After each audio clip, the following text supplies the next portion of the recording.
and to plumb the depths of what's there. But man, there's so much in the book of Hebrews to study. But I do want, I was thinking about it, and in fact, one of the things I was talking to Sister Gail, and I said, I've never actually taught the book of Hebrews. Studied through it, of course, read it numerous times, but I don't believe that I have ever actually taught a class on the book. And so you never learn as much about any subject as when you teach it. And so if nothing else but for that reason, I thought, okay, I want to come to an even deeper knowledge and appreciation of this book, and there's no better way to do that than to teach it. So that being said, that's what we're going to study this quarter, Lord willing. And I was just looking to see, I was trying to get my Good Notes app opened up here to see, just in case I may want to do some writing. I don't know if no, that's not what I want. I need to be sure that, I don't know if we know 100% for sure did we just determine if it works, Brian? Oh, it does work, okay. So I'll probably use that a little bit. Joshua, don't you use Good Notes? No? You used to. Well, you're no help to me then. I'm stuck with squares on my screen. I wanted the little notebook lines. Well, if I can't, and I can still use that, I think, anyways. I was going to say, if nothing else but for tonight, I can just use that and go to the notebook later. Now the pencil doesn't want to turn on. Boy, isn't that something? That's strange. Well, let's talk about, may not end up getting to use it after all. I don't know if the thing went dead or what happened, but it is not wanting to come on. Never fails, right? So, introduction. If I don't get to use that, that's fine. I'll see if I can figure out what's going on with this stylus. But we want to introduce the book. I mentioned this before, and then it might have been the last time I don't think it was the last time we studied a book. It feels like it's been a year or maybe even a few years ago. But I said something in here, and it was not original with me. Brother Cates is the one that, Curtis Cates, taught one of my teachers in preaching school, and he used to say this, that a book well introduced is half taught. That was his expression. I heard him say numerous times. And it's interesting because it wasn't long after that. Oh, look at there. Now it decided to come on. I can write. All right. It wasn't long after that. I don't even know where I ran across it, but someone says, somebody that I was reading made the statement, no, he disagreed with that. He says, and I can't remember who, or I'd give you the source of that, but this fella said, when I teach a book, I don't give, or he said, I give the bare minimum of introduction because I don't want that to color how people view the book or something like that. I think to some extent that probably just comes down to preference, a matter of opinion. I still lean toward a book well introduced is half taught. I just think that's, the idea I don't want to color or affect how somebody interprets it or looks at it. Really doesn't matter how you interpret it or look at it unless it's in line with what it says, right? And so I think anything we can look at the outset that helps us with that, I still think that there's benefit in some introductory material. Yes, we could go to an extreme with it, but I think it's beneficial. So that said, I want to look at some introductory material. I'll go ahead and tell you probably tonight, I doubt we'll get to authorship. That's the big question everybody wants to know with the book of Hebrews, right? I doubt we'll get to that tonight. In fact, I can just go ahead and tell you we won't get to it because I'm just going to plan to, there's so much in that discussion. We'll talk about it next week. We'll look at, some possibilities. We'll look at, of course, a lot of folks think Paul wrote it. I lean toward that. There are people that say Paul couldn't have written it, and here's why. And there are other people that say, oh, Paul obviously did write it, and here's why. And so we'll look at the pros and cons either way. Bottom line, we can't know for sure. And it's just impossible to say with absolute certainty. And if God had wanted us to know, guess what? We'd have been given absolute certainty on that. So anyway, as we study this, you have to keep in mind that you're looking at, and I'll go ahead. You can go ahead and cast to that, Brian. Let's see. Well, I don't think I see it.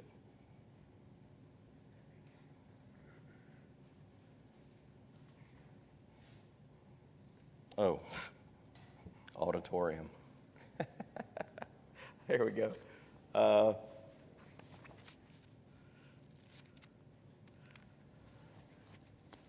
right, so we get squares, but I'll get that worked out. And next time we'll either just do blank screen or lined like a notebook sheet of paper. As you study this epistle, you have to keep in mind, of course, why is it called Hebrews? Because it's written to Hebrews. And I got several notes. I've tried to compile a bunch of notes from various sources. Sometimes that comes back to bite me because it's hard to keep up with everything. But I don't know. I'm just a person. I like to go to a lot of different. Maybe it's commentaries. Maybe it's just different brethren that have talked about it, class notes and things like that. I just think there's benefit in that, and then kind of put that together and make your conclusions based upon what you see and the evidence. But I'm going to go ahead and skip over here and what I've got and talk about. I think it'd probably be good here to talk about to whom this was written. It's written to Hebrew Christians. It's written to an original audience, and all this is with the understanding there's an application for us. Hopefully, we all understand that. But your original audience was people familiar. And I mean, when you read the book, it's obvious they were intimately familiar with Jewish rites and ceremonies. They know the Mosaic Law. And the author, the human penman, is going to draw on a lot of detail from the Law of Moses.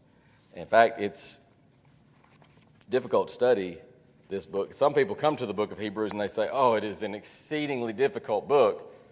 And a lot of that, quite often, is because of the technical references, numerous references to the old law. There are a lot of references. And here's the thing with that.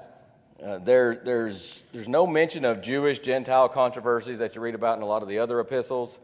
Some of the arguments that are made, some of the references to the law of Moses that are made, they would have been just kind of, we sometimes use the expression or the gesture just, that just went right over your head. Well, a lot of the Gentile, if this person's writing to Gentiles, a lot of these points would just go right over their head. But he writes with no explanation many times and with just the assumption that they're going to understand. And so you can tell he's writing to Jews, Hebrews, who had become Christians, but over the passing of time, they've grown weary in their faith, and now they're in danger of casting off their faith. And so the epistle is written to encourage them to faithfulness in Christ. Don't turn away from Jesus. He is plan A, and there is no plan B. That's kind of the general thrust of the book. There's internal evidence that since their conversion to Christ, they had been subjected to some type of persecution, some degree of persecution, not to the point of blood. In fact, he's going to say that. You haven't yet resisted unto blood. But some kind of public abuse, maybe imprisonment, even the looting of their property. But again, not yet blood or even to the point of death. So he says, don't cast away your confidence, which has great recompense of reward. Now, that said, I'll give you something that comes from, this is from Tom Waycaster's commentary on the book of Hebrews, which I just discovered recently, and it's pretty good. But he says this: as you study this epistle, try to imagine that you are a Jew living in the first century, sometime prior to the destruction of Jerusalem. Imagine yourself living in the city of Jerusalem. Put yourself in the shoes of that Hebrew man or woman who had been raised in the Jewish faith. You would be familiar with all the grandeur of the Mosaic rituals. You would awake every morning and gaze upon the magnificence of the temple, the pomp of priestly rituals, the traditions that stretched back in history for almost 3 centuries. Your heroes were men and women of the Old Testament, your family background steeped in the magnificence of that old Mosaic system. At some point in time, you were convinced that Christ was indeed the promised Messiah. You embraced the teachings of the apostles and obeyed the gospel, unaware of the severe persecution that awaited you. But the glory of Judaism, the pressures from family and friends, and the passing of time have taken their toll on your faith. Now you find yourself doubting, wondering if it would not be better to simply return to the old traditions and thus escape the jeers and taunts of your Jewish friends and family who rejected Christ. The tug of Judaism and a return to the old paths of family tradition entice you to cast off your failing faith and come in line with the establishment. And he says that, dear reader, is precisely the situation the audience to whom this epistle was written found themselves. Put yourself in their shoes as you study this letter. It's easy to be hard on them, and that's not to excuse the fledgling faith that we see in the epistle. But at the same time, you picture that. And sometimes you have Paul and others that are writing to people, warning them against idolatry, against moral sins, and things of that nature. But here you have people that are saying, and many times the author anticipates these arguments, of course, by inspiration, but people who say, this came from God. I mean, this was ordained of God. This is the establishment. I saw something just in the last day or so from, what's the guy's name? He used to teach at Memphis. Don Walker. I think it was a class he was teaching on Hebrews. But he made this point, and hopefully this will work right. He said, a lot of the Jews thought of it like this. Like you have here this, let's call it Judaism. Is it showing up? Yeah. So we'll just call that Judaism, and within that, the Messiah. The Messiah is going to come, and many of them viewed him as establishing some kind of an earthly kingdom. Still a problem today. Some folks have this idea of an earthly kingdom, but they viewed the Messiah as within Judaism. And one of the main overarching points of Hebrews and other parts of the New Testament as well, and it's one of the reasons, how this falls in line perfectly is one of the reasons I think it makes sense, Paul as the author, human author. But you see, that's not God's view. That's not God's position. Because God's position is something more like the big circle representing the Messiah. And you've got the law of Moses as just a part of that. Not only that, a temporary part of that. It came with a specific purpose, a specific time frame that when fulfilled. In fact, it's Romans 9. I don't know why, but every time I think of this passage, I get Romans 9 and Romans 10. Yep, it's Romans 10. I mix those up every time for some reason.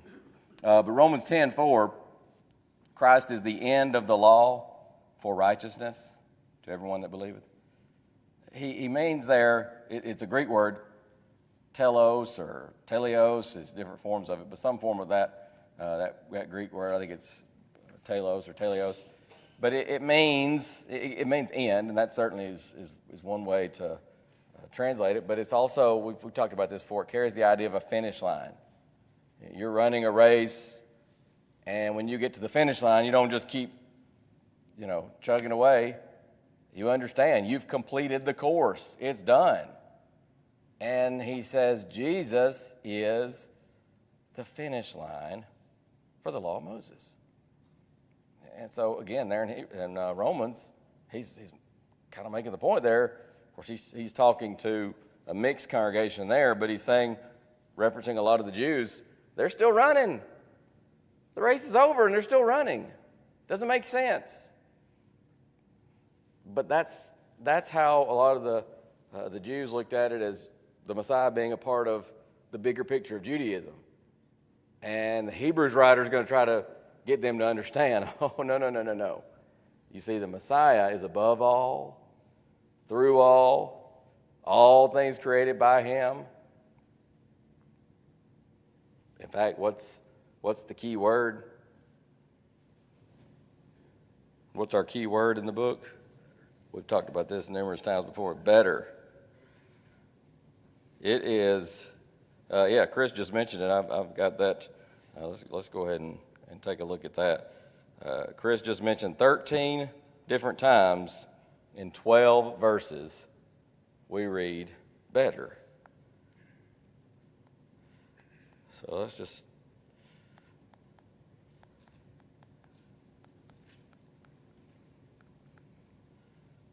let me find, I've got those written down. Just get some readers. Who wants to read? Let's take a look at these. Brother Chris, if you would, I may give different folks multiple verses. 1:4 and 6:9.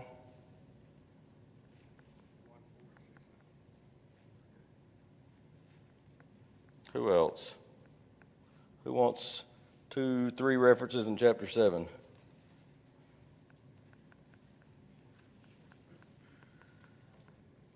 Okay, Robert. And then I got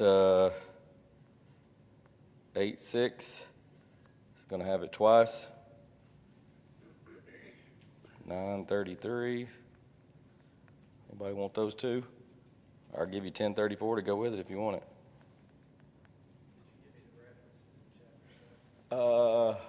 If you can read my chicken scratch, you're good. 10:34, 11:18, 11:35, 11:40.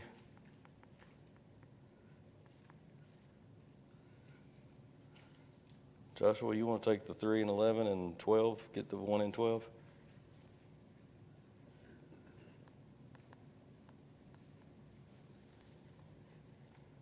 All right, go ahead, Brother Chris. 1:4. Having become so much better than the angels, as he has by inheritance obtained a more excellent name than they. a more excellent name, a better name than they. I don't remember. I was just looking at it a little while ago, and I didn't write down the Greek word, but sometimes it'll be better in the King James. It's always got better in the phrase in the King James. Sometimes it's better. Sometimes it's better than. Sometimes you have in the, what do you got, New King James? Sometimes New King James will have something like more excellent or something like that. But it's the same word in the Greek. And I actually searched it both ways because sometimes I've noticed in English a word may be slightly different. And in fact, we'll look at another word that's kind of a key word in the book in just a moment. That is, even in King James, it's the same every time except for one. Chris, you got 6:9, right? But beloved, we are confident of better things concerning you, yes, things that accompany salvation, though we speak in this manner. He says, we're confident of better things concerning you. We have faith that you're going to do better, is kind of the idea.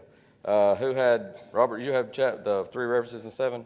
7:7. And without all contradiction, the less is blessed of the better. Less is blessed of the better. Of course, we'll talk about that more when we get there, but he's making that argument over and over again. Better. 7:19. For the law made nothing perfect, but the bringing in of the better hope did, by the which we draw nigh unto God. The law didn't make anything perfect or anyone, but the bringing in of a better hope. And through that hope, we draw nigh unto God.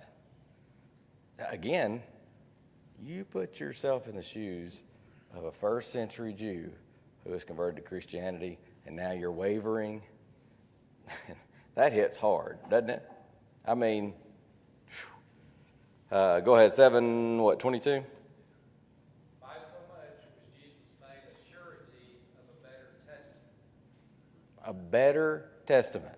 I mean, the Jews and their near obsession at times with the law of Moses, and it was wonderful. It was from God.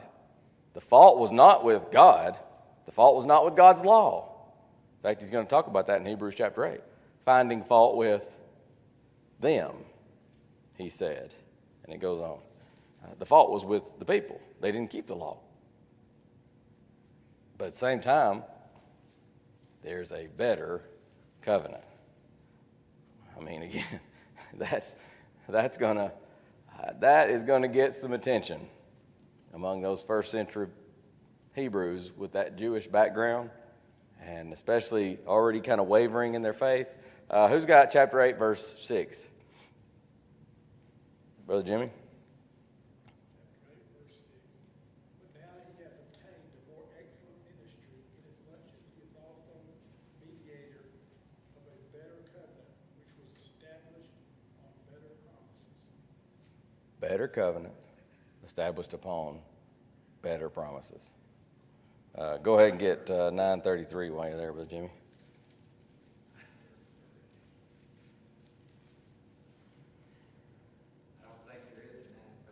Uh-oh, have I got a typo here? Oh, I'm sorry, I read my print wrong. It's 9:23. Yeah, you might be searching for a while. Can't read my own writing.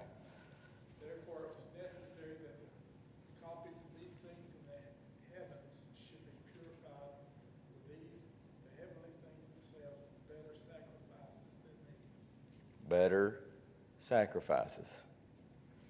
Over and over again. And then 10:34, Brother Jimmy. Now I'm doubting myself. Let me check my references again. Make sure I read my writing right. You had compassion on me in my chains, and joyfully accepted the plundering of your goods, knowing that you have a better and an enduring possession in yourselves in heaven.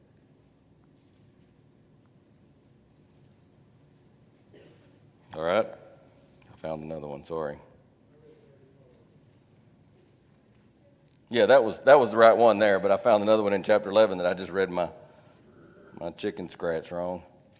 So, over and over again we see it. Joshua 11:16. Now they desire a better, that is a heavenly country. Therefore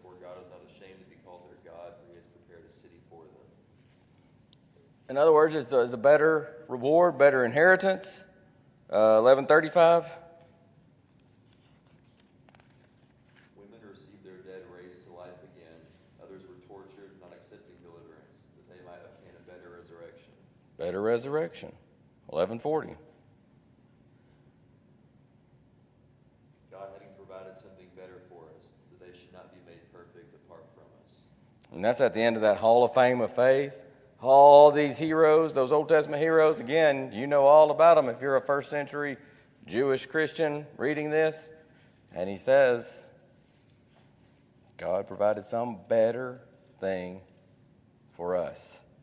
1224. To Jesus, the mediator of the new covenant, to the blood of sprinkling that speaks better things than that of Abel. Better things than that of Abel. Over and over again, you see that word, better, better than, more excellent. You know, it's just various ways, but it's the idea of better. And here's the thing. Really, we often say the theme of the book, and, if you want to summarize the book in one word, better. And that's true. Obviously, you see that 13 times in 12 verses.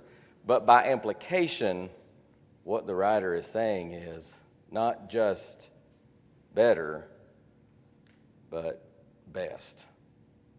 He is, and by the way, I don't think I mentioned this yet, but the book, I don't know if I had ever considered this. I saw this, it's something I listened to, but also there's a really good article there. James, I think his name is James Hastings, and the book is out of copyright if I'm not mistaken, but it's something like, I think it's called A Dictionary of the Bible, something like that, but there's like 5 volumes. Well, there's 4 volumes, and the 5th one is called Extra Volume. I don't know why he just decided to call that one Extra Volume. It's kind of an addendum, I guess. But 5 volumes of it. In volume 2, A.B. Bruce is the guy's name, has lengthy, it covers like 12 pages or so, and it's pretty small print, but it's kind of a summation on the book of Hebrews. Very, very good stuff. And I don't know that I'd ever considered this until reading it there, but he says the book is an apologetic. And I thought, but you know what? It is. What do we mean by that? It's a defense. We sometimes think apologetics and we think Christian evidences. And that certainly fits under the category, right? But it could be a defense of anything. You could be giving an apologetic on why you think your favorite football team is superior to all the others, or why you think your favorite food is better than all the other foods. It could be anything. This is an apologetic, a defense of New Testament Christianity as superior. Again, the implication is superior to all other religions. But particularly, he zeroes in on one, the law of Moses. Because one of the cardinal rules of whether it's public speaking or writing is know your audience. He's writing to Jews, and so is because he only deals with the New Testament of Jesus Christ as opposed to the law of Moses. Does that mean that there's some other religion out there that is not superior to? No. He's zeroing in on that because he's writing to Christians with a Hebrew, Jewish background. But you'll see this as you go through. It is very much an apologetic, and he lays it out. And I didn't. I meant to write this down. I didn't do it. I think I did. I wanted to write down what Bruce has because he talks about how he lays it out as Jesus superior to the angels, superior to superior revelation, superior. I can't remember. I'll have to get that and bring it next week. But it's really good stuff from that A.B. Bruce article in Hastings. And like I said, it's out of copyright, so you can actually go and just download the PDF.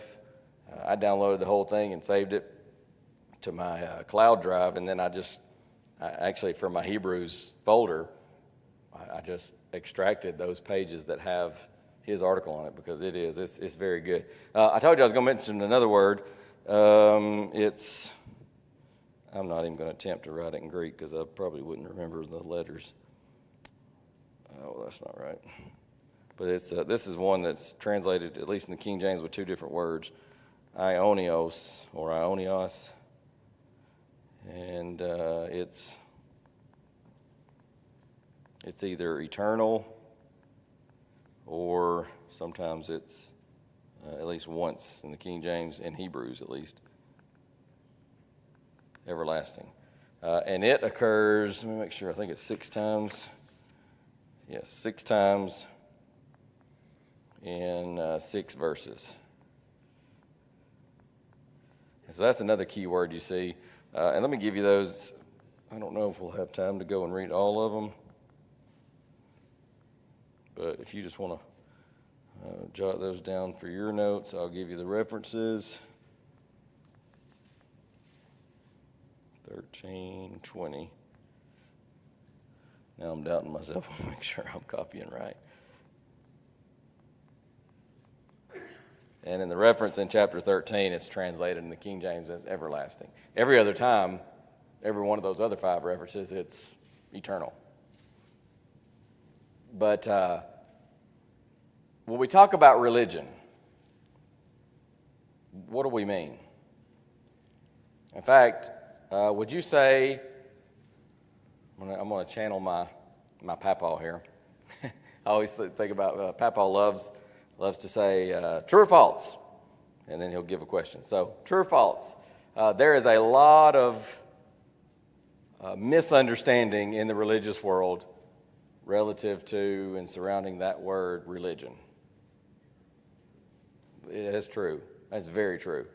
Because people all the time will say things like, go to church, but don't be religious. Or I'm a Christian, but I'm not a religious person. But religion is just the idea of drawing near to God. And whether that's a pagan, that they draw near to their God, their false God, they want that God to bless them, and they've got a God for this and a God for that, and so but they try to. When I've some of the folks here, of course I've talked about it in a class before, but some of you folks have been to the Biblical History Center, and when you go to the little mock-up of a threshing floor there, right next to it is an altar. And we talked about that. We did the class. It's been several years ago. But that's just, kind of makes sense, right? Because when you're bringing in the harvest, hey, God has blessed us. And so they would often build an altar right there next to the threshing floor. Even the Israelites. Of course, they did it. They built different altars because God gave very specific instructions regarding their altars. But they would many times build altars there and offer to God because they're grateful. But the pagans would do that too, and they would offer to their pagan deities, their false idolatrous gods, little g gods. But that's what religion is. It's drawing near. And here's the thing, and this gets back to the better.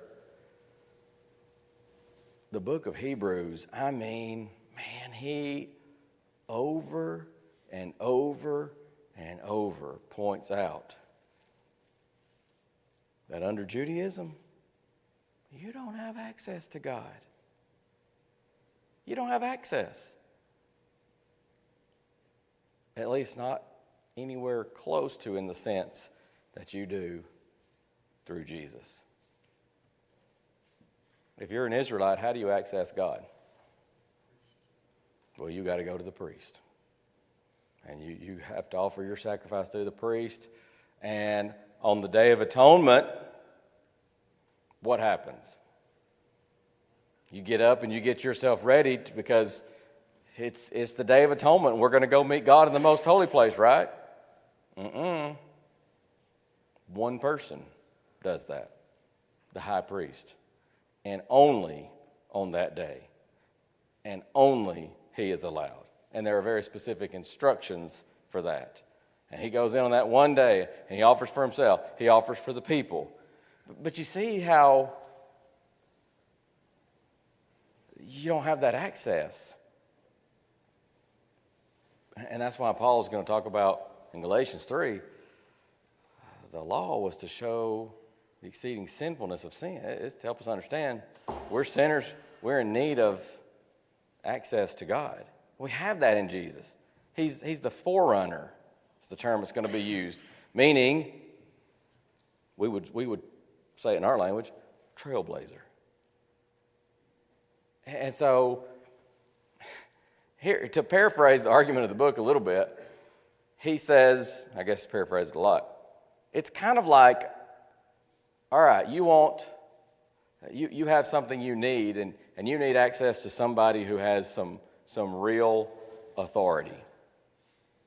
You want to go to the president. I've heard this illustration used before of Abraham Lincoln. If somebody wanted to see the president, well, you can't just walk in and see the president. I mean, that just doesn't happen.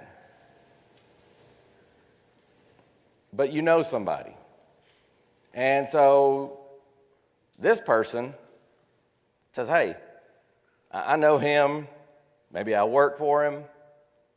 I could go in and speak to him for you. And you say, oh, okay, well, would you do that? Yeah, I'll do that for you. And so he goes, and he goes to, say, a room, and he says, you wait here. I'm going to go talk to him for you. And I'll come out and let you know. And so he goes in and closes the door. You might even be sitting there with your ear against the door, and you're trying to hear everything you can. What are they saying? I saw something the other day on a TV show. Somebody was trying to eavesdrop on what was going on inside of a meeting or something. Said, what are they saying? What are you hearing? And the lady says, I hear, whoa, whoa, whoa, whoa, whoa, whoa, whoa, whoa. But you're trying to listen, you can't hear. And you hope and you trust that he's representing you right and presenting your case just as you said it. Scenario 2. You need to go to the president. And somebody comes up and says, I can take you to the president. And you say, well, that's okay. My friend here, this fellow I've met, and we've become acquaintances now. He says he can go talk to the president for me. This other fellow says, president's my daddy. That's my father. I could take you in there with me to talk to my dad. Which one of those are you going to choose? I mean, that's a no-brainer, folks. And he's writing to people that are saying, I'm good. Just let the guy go in there and talk for me. He says, you got open access to the throne of God. And you're still trying to go through someone who now can't even provide any kind of access because it's 100% fulfilled. That's the general thrust of the book. I can almost picture, whether it's Paul or whoever the writer is, the human penman, I can almost picture him. I just sort of wonder if he's not sitting there restraining himself from writing in bold, all caps, underlined letters. Are you out of your mind? Are you out of your mind, man? Who would trade that for this? There's so much, again, from Brother Waycaster. He talks about application for us today, application for us, particularly today, from this book. He says it's a morale builder. When we become discouraged, we're tempted to give up the battle. The saint who does so needs to spend some time in prayerful meditation with this epistle. It establishes the finality of the gospel. The gospel, and that's the significance of that word, aionios, eternal, everlasting, that's used over and over again, meaning Christ's system, Christ's revelation, his covenant is the final covenant for all humanity for all time. And that's one of the reasons it's superior.